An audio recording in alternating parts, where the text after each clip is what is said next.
Mm. So much is in bud, indeed.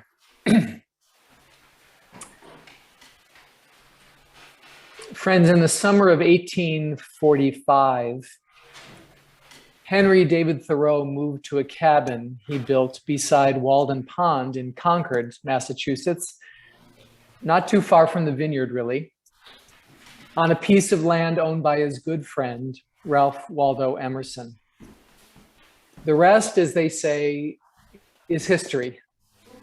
The story of Thoreau's 2-year retreat at the cabin, as told in his book, Walden, helped launch the modern environmental movement and has inspired generations of nature lovers all over the world. Ever since I read Walden in college, this story has deeply impacted my own life. But lately I've been wondering if this story we tell about Thoreau at Walden, this story that's so important to American environmentalism and to Unitarian Universalism, for we claim Thoreau as a spiritual ancestor, I wonder if this story still serves us. As we face the existential threat of climate change, does it still serve us to tell a romantic story of a lone white man who kind of retreats from the cares of the world to get in touch with nature? Is that really the story we need right now? Does that offer us any wisdom or insight as we face a potential climate catastrophe? I'm not sure it does. But what if we included in this story an important and shocking detail that often gets left out of the history books, which is that a year before he moved to his cabin at Walden, Thoreau, the great American nature lover, came very close to destroying the very forest with which his name is now synonymous. He nearly burned it down. Well, now maybe we do have a story that can be of use to us as we face the climate crisis. Because when we include this critical fact, we can imagine that Thoreau's time at Walden isn't simply a story about getting in touch with nature, but rather about how one person atoned for his environmental sins and repaired his broken relationship with the earth. And that's a story we could use right now, isn't it? I mean, let me put it this way.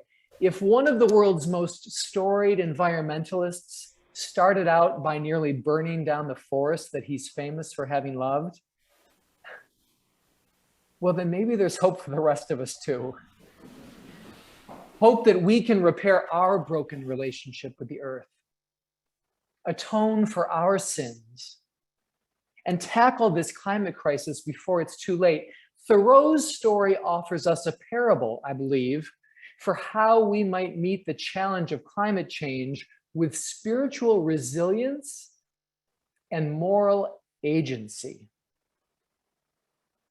So allow me, if you will, to reintroduce you to this story of Thoreau at Walden. And as I do, I invite you to consider how it resonates or not with our contemporary situation and what lessons it might offer us now. Okay? On the last day of April, 1844, just 14 months before he would move to his cabin on Walden Pond, a young Henry David Thoreau set out in a boat with his good friend Edward Hoare to make a camping and fishing trip up the Concord River. They hadn't gone far when they pulled ashore to cook up some fish they'd caught for lunch. They happened to land their boat on the border of a patch of woodland that the people of Concord called Walden. At the time, it was one of the last pristine woodlands remaining in the area. The people of Concord cherished Walden for its beauty and depended on it for their survival. After all, it was timber from the Walden forest that kept their home fires lit through the long New England winter. Pulling ashore, the young men found a hollowed out tree stump by the river's edge, where they built a campfire to cook their daily catch. Now, Thoreau was an avid outdoorsman and had safely lit hundreds of campfires before. But that April had been an extremely warm and dry one for Massachusetts. And a breeze blew sparks from the fire onto some nearby grass. The young men tried to stomp out the fire with their boots, but the wind kicked up and fanned the flames, sending the fire up a valley and into the Walden woods. On the other side of those woods lay the village of Concord itself, and the fire was headed straight for it. Thoreau later described in his journal the fear and panic that seized him in that moment. He wrote, "We felt we had no control over this demonic creature to which we had given birth. It went leaping and cracking wildly toward the wood. The young men sounded the alarm. 'Walden's burning,' they shouted. But before help could arrive, the fire spread and the forest billowed with dense clouds of smoke. Pine trees burst into flames," Thoreau wrote, "as if they were made of gunpowder. Small animals fled the woods, chased by the surging fire. At one point, Thoreau himself was nearly consumed by the flames." Hearing the alarm, the people of Concord rushed to the woods and together with Thoreau battled the fire. They cut trenches with their hoes and set controlled backburns. And by the late afternoon, the fire was extinguished. The village and its people spared, but not before the fire consumed more than 100 acres of mature pine, birch, and oak.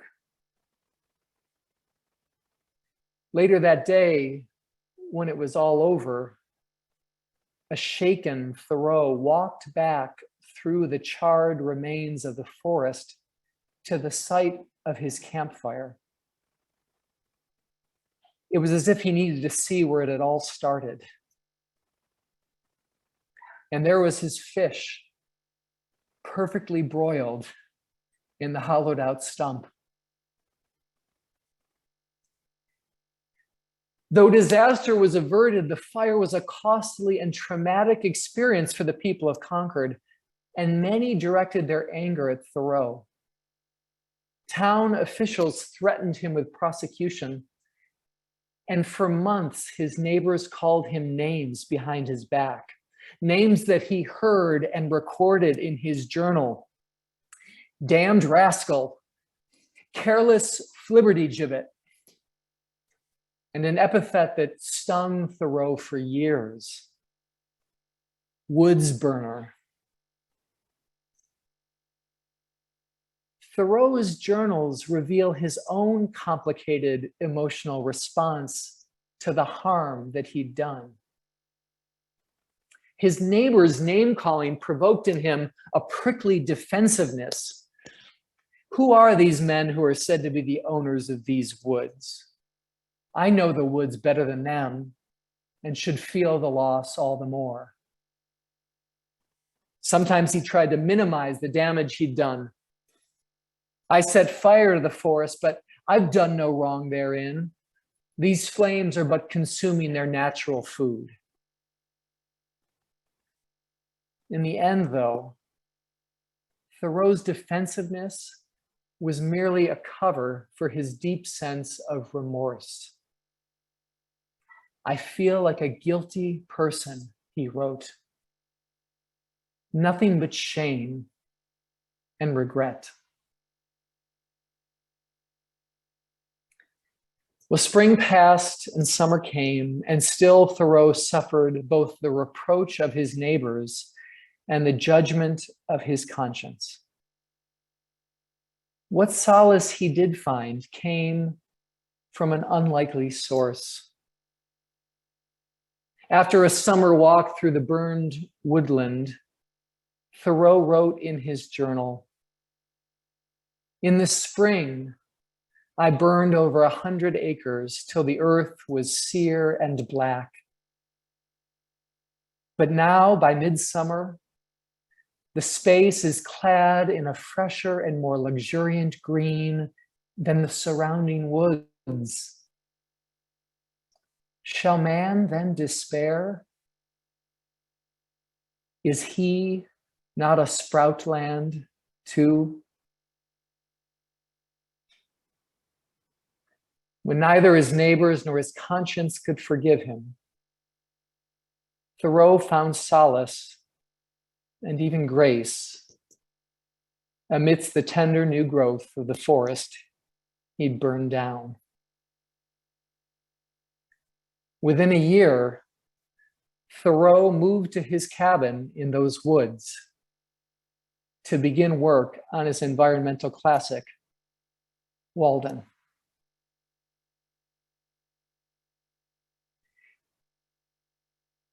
So now, friends, you can see how when we include the fact of the forest fire, the story of Thoreau at Walden takes on a different tenor and character, right? In this light, it's hard not to see Thoreau's time at Walden as, at least in part, an act of atonement, an attempt to right a wrong, to repair and reclaim his relationship with the earth, and to move forward with resilience in the face of environmental loss. How exactly did he do that? And what lessons might his story offer us as we grieve our own environmental losses, repair our own broken relationship with the earth, and attempt to avert our own catastrophe? Well, let me suggest just 3 such lessons. The first lesson I take from this story is that in the context of a broken relationship with the earth, we must intentionally rebuild our relationship, rekindle our love and gratitude for the earth. Thoreau had always been an avid nature lover. From the time he was a little boy, he had romped and roamed the Walden woods. But after the shock and grief of the fire, it's almost as if he needed a powerful reset in his relationship with Walden. So that's when he built his cabin and made a retreat in the woods for 2 years. During those years, Thoreau woke with the sun, bathed each morning in Walden Pond's cool waters, lived simply off the land. But that was just the beginning. Another little known fact about Thoreau is that after the fire, he walked the Walden woods for about 4 hours a day, nearly every day, for the rest of his life. These walks weren't just exercise. For Thoreau, they were an intentional spiritual practice, an effort to cultivate a grateful and loving attention to the earth, its patterns and cycles. On his walks, for instance, Thoreau would take note of the precise date that various plants and trees blossomed each year at Walden.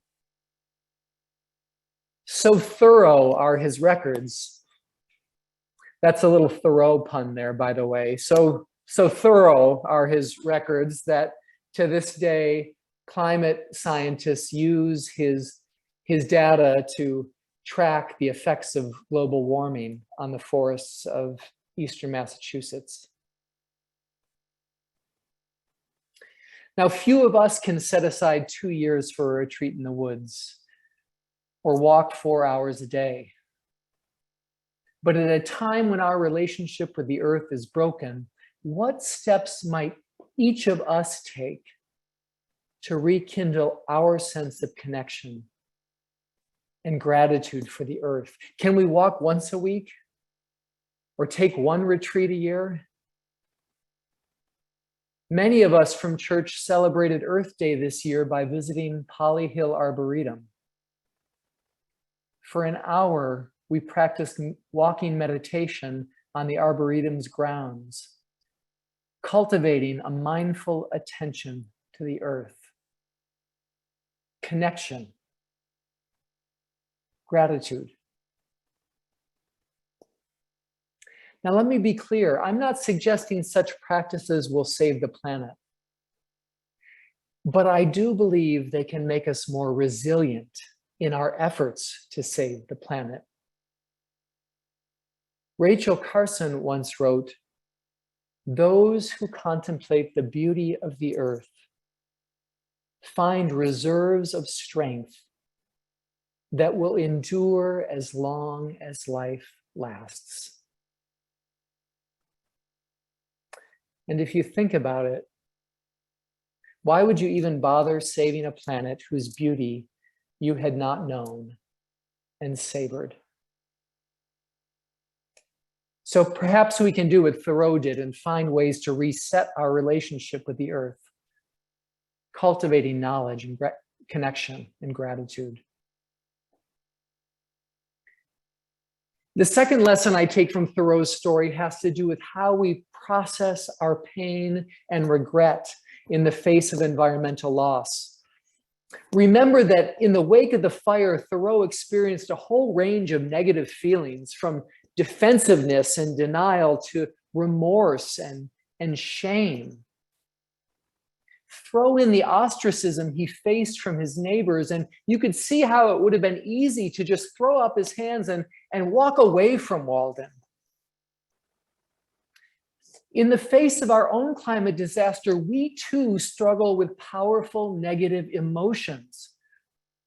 We might feel sad and fearful and anxious about our future, ashamed for the world we're leaving behind to our children and grandchildren, overwhelmed by the enormity of the crisis. All of these feelings are natural and understandable. Yet the collective grief and loss we're experiencing around climate crisis rarely gets acknowledged. And it's critical that we acknowledge and tend to it, because here's what we know about grief. When it goes on unattended, our souls become fragile and brittle. But when we tend to grief in a healthy way, our souls remain supple, compassionate, and resilient. I saw Thoreau use practices like journaling and nature walking to acknowledge and work through his pain, rather than allow himself to become paralyzed by it. You know, someone once asked the Buddhist monk Thich Nhat Hanh, what is the one most important thing we can do to save our planet? And he responded, the most important thing we can do to save our planet is to hear within ourselves the sound of the earth crying. Now, I'm not sure that was the kind of answer the person was looking for, but what Thich Nhat Hanh meant, I think, is that if we don't allow ourselves to feel deeply the enormity of environmental loss, we're less likely to be able to address the cause of that loss. So I wonder, have you ever listened for the sound of the earth crying inside of you? Instead of fearfully watching the cable news or doom scrolling on our phones, how can we create space in our lives to attend productively to anxiety, fear, and grief? So tending to our grief and regret, cultivating love and gratitude, these are practices that help us remain courageous, resilient, and hopeful in the face of the climate crisis. But there is one final lesson from this Walden parable that is of utmost importance for our times, and that is the imperative of solidarity and collective action. One of the most hopeful and redemptive moments in the story is when the call went out that Walden was burning, the people of Concord dropped everything and picked up their hoes and dug their trenches and put out the fire. When faced with a threat to their natural habitat, to their community, and to their very lives, they briefly chose solidarity and collective action. Sadly, it seems the practice of solidarity later devolved into finger pointing and name calling and blaming. Well, we would do well to check our own tendencies in this regard. When it comes to the climate crisis, how much time do we spend in our armchairs pointing fingers and blaming others? And how much time do we spend working with others to find meaningful, collective, large-scale solutions to avert this crisis? For therein lies the difference between climate catastrophe and the promise of a livable future. Friends, Walden is burning. The fire is headed our way, threatening us, our community, and all that we love.